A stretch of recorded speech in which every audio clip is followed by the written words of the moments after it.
स्वाधार योजना 2025 तर विद्यार्थ्यांचे फॉर्म भरणे सुरू आहे, कारण की 31 तारखेपर्यंत विद्यार्थ्यांना शेवटची संधी दिलेली आहे आणि विद्यार्थ्यांना जे त्यांचे स्कॉलरशिप असणार आहे म्हणजे पैसे असणार आहे हे कधीपर्यंत विद्यार्थ्यांच्या बँक खात्यावर जमा करण्यात येणार आहे याबद्दलची संपूर्ण अपडेट आपण या व्हिडिओमध्ये बघणार आहे।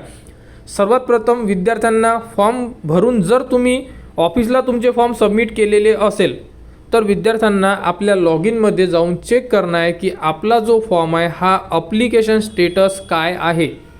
अप्लिकेशन स्टेटसमध्ये जर तुम्हाला अप्रूव्ह असेल, कारण हे जे स्टेटस आहे हे अंडर स्क्रुनिटी आहे, म्हणजे अजूनही त्यांचा फॉर्म प्रोसेसमध्ये आहे। डॉक्युमेंट व्हेरिफिकेशन ऑनलाईनमध्ये त्यांचे करायचे असेल, म्हणजे ऑफिसमध्ये जेही अधिकारी असेल जे तुमचे फॉर्म चेक करणार ऑनलाईनमध्ये त्यांनी अजूनपर्यंत तुमचा फॉर्म व्हेरीफाय केलेला नाही आहे।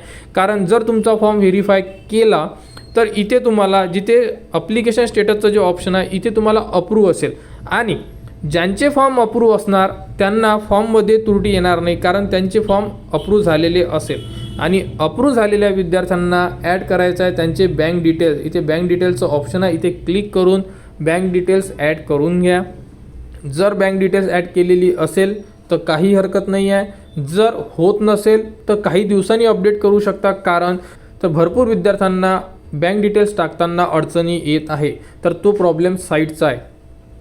तर ज्या विद्यार्थ्यांचे फॉर्म अप्रूव्ह झालेले असेल त्या विद्यार्थ्यांची जी स्कॉलरशिप आहे म्हणजे जी पहिली इन्स्टॉलमेंट असेल त्यांना फर्स्ट ही मार्चच्या अगोदर येण्याची दाट शक्यता आहे, कारण फायनान्शियल इयर जे असते हे मार्चमध्ये कंप्लीट होते, तर त्या अगोदर जास्तीत जास्त विद्यार्थ्यांच्या ज्या स्कॉलरशिप असते ह्या प्रोव्हाइड केल्या जातात। तरी ज्याही विद्यार्थ्यांचे फॉर्म भरायचे बाकी असेल त्यांनी फास्टमध्ये फॉर्म भरा, आपल्या ऑफिसला सबमिट करा, जेणेकरून तर तुमचीसुद्धा जी पहिली इन्स्टॉलमेंट असेल ही मार्चपर्यंत यायला पाहिजे, कारण की भरपूर जिल्ह्याच्या भरपूर ठिकाणच्या ज्या स्कॉलरशिप आहे पहिली इन्स्टॉलमेंट मार्चपर्यंत येण्याची दाट शक्यता दर्शवली जात आहे। त्यामुळे फॉर्म भरा, ऑफिसला सबमिट करा। फॉर्म भरलेल्या विद्यार्थ्यांनी चेक करा आपला फॉर्म अप्रूव्ह झाला का, स्टेटस चेक करा।